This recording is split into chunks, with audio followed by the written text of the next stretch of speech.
They're destroying America, and too many people have their heads up their asses. Richie from Boston, I'm out. Distribute it.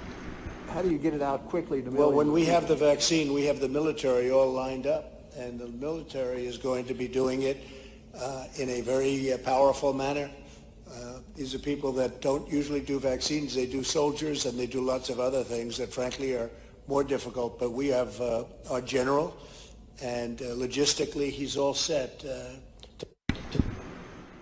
Yeah, I think we're going to have a vaccine by the end of the year. We're doing very well with the vaccine. And I will tell you something, I just literally left a meeting. We're mobilizing our military and other forces, but we're mobilizing our military on the basis that we do have a vaccine. You know, it's a massive job to give this vaccine.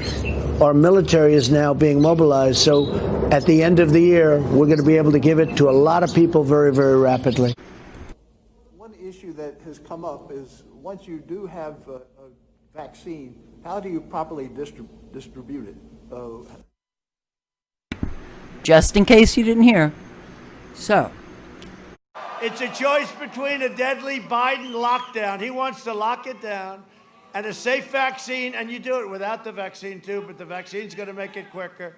It's coming in a matter of weeks. It's going to be distributed immediately. We're going to start with the seniors, but it's going to go very, very quickly. Very, very quickly. It's going to be really fantastic. It's going to be, I think you'll see something that's going to be absolutely amazing. And thanks to our groundbreaking therapies, here I am, therapy. No, I don't know if it had any impact, but I sure as hell felt good the next morning. I can tell. What we're doing to make sure that that we are ready at this level after working these details for the last 6 months. As I've told the team, 2 things we must have. One, upon emergency use authorization, all of America must receive vaccine within 24 hours, as I said. I think this is incredibly important. Fair and equitable distribution of the vaccine throughout the country simultaneously. There is no haves and have-nots. It is an equitable distribution, and we are driving hard to make sure that that happens. The second thing that we want to do is make sure that the cadence of vaccine delivery following the first push is routine so that states/jurisdictions can plan for it and account and develop execution of the administration in a routine method so that the population is well informed. Population. And so, but you don't have a choice. People act like you have a choice. For the world at large, normalcy only returns when we've largely vaccinated the entire global population. And so I feel strongly that we will have a vaccine by the end of the year, and it'll be put in service maybe even as we get it, because we're all set militarily. We're using our military to distribute the vaccine. And logistically, there's nobody like this group of people. I meet with them a lot, and they're ready to go. Today, I'm thrilled to announce that we have just finalized a partnership with CVS and Walgreens, 2 places you know pretty well, I guess, to immediately deliver the vaccine directly to nursing homes at no cost to our seniors. No cost. By the way, come here. Get over. Yeah, say a couple of words. Come on.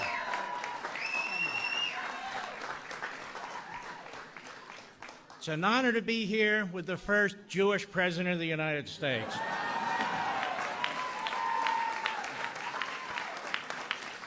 And if he isn't, he should be. I want to thank you. I want to thank you for everything you have done for the Jewish people. I want to thank you for everything you've done for the Jewish people's ancestral homeland. You are going to be remembered there for 1,000 years. And I want to thank you for what you've done for the United States of America. And I want you to know that we will not leave our general on the battlefield without our support. Period. God bless you. Thank you. When I think of the great scientific revolutions of the past, print, the steam engine, aviation, the atomic age, I think of new tools that we acquired, but over which we, the human race, had the advantage, which we controlled. And that is not necessarily the case in the digital age. You may keep your secrets from your friends, from your parents, your children, your doctor, even your personal trainer. But it takes real effort to conceal your thoughts from Google. But this technology could also be used to keep every citizen under round-the-clock surveillance. A future Alexa will pretend to take orders, but this Alexa will be watching you, clucking her tongue and stamping her foot. In future, voice connectivity will be in every room and almost every object. Your mattress will monitor your nightmares. Your fridge will beep for more cheese. Your front door will sweep wide the moment you approach like some silent butler. Your smart meter will go hustling of its own accord for the cheapest electricity, and every one of them minutely transcribing your every habit in tiny electronic shorthand, stored not in their chips or in their innards, nowhere you can find it, but in some great cloud of data that lowers ever more oppressively over the human race. A giant, dark thundercloud waiting to burst. And this PSYOP is Q, a government insider who will give you advance warning about major events, like the arrest of Hillary and deep state leaders, which never happened, and the end of the Democratic Party in 2018, who actually went on to win the House that year. And if years of fake predictions start to get you down, don't worry. Trust the plan. The best part of this PSYOP is you'll believe you're in a PSYOP, except that's not the PSYOP you're actually in, but the PSYOP where we let you think you're in a PSYOP. PSYOPception. All we have to do is tell Il Duce to say tip top next to a white rabbit. Q-proof. Joining QAnon is easy because at its core there are some truths.